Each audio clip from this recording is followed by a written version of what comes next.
Okay, Brian from Garage Mahal.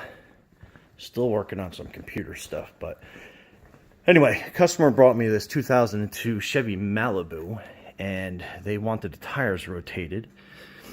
And first thing I always do is I check tire tread depth, and this is about a 4, so this is probably a good idea to put on the back tire. Measure the inside tread, also about a 4.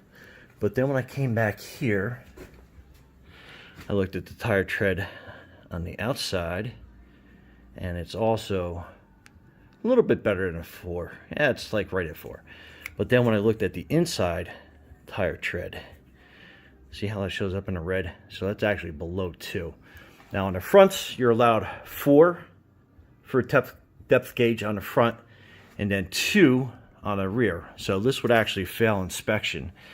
And if I come over here, you have a similar problem on this side, where you have like no tread depth on the inside, but then you have legal tread depth close on the outside. So why does that happen?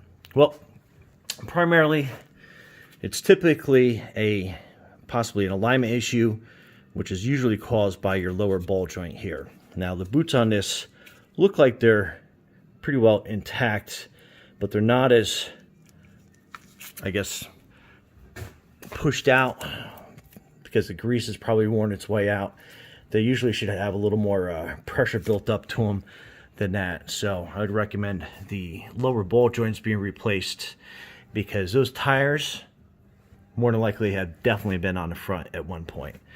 So that's why that has worn out, and these look pretty good still.